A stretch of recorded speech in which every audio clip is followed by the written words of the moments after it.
ద్వారా తెలియజేయండి. పైకి వస్తే శివసేన రెడ్డి అన్న నాకు ఎప్పటికప్పుడు ఆదేశం ఇస్తాడు, అన్న అక్కడ ఆ గ్యాప్ ఉంది దాన్ని ఫిల్ చేయాలి, ఇక్కడ ఈ గ్యాప్ ఉంది ఇది ఫిల్ చేయాలంటే మేము ఇద్దరం మాట్లాడుకొని అది ఎప్పటికప్పుడే నిమిషాల మీద కంప్లీట్ చేయడానికి మేము సిద్ధంగా ఉన్నాం. సో మీరంతా సమయత్తంగా ఉన్నట్టే కదా. అయితే ఈ మధ్య కాలంలో బీజేపీ ఆర్ఎస్ఎస్ సంఘ్ ఉంటుంది కదా, మొన్నటిసారి కూడా కాంగ్రెస్ పార్టీ గెలిచిన ఉత్తర గెలవలే, మీరంతా సోషల్ మీడియాలో అక్కడ ఇక్కడ గ్రౌండ్లో కొట్లాడారు కాబట్టి గెలిచింది. వాళ్ళ అబద్ధాలు వాళ్ళ మోసాలు తట్టుకోవాలంటే ఒక్కోసారి పరిశాన్ అనిపిస్తుంది.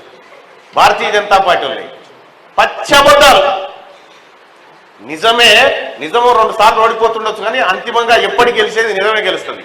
తాత్కాలికంగా ఎన్నిసార్లైనా ఇప్పుడు భారతీయ జనతా పార్టీకి సంబంధించినటువంటి ఫేక్ మీడియా సోషల్ మీడియా ఉంటుంది, దాన్ని కూడా మనం ఎప్పటికప్పుడు తిప్పికొట్టాలి.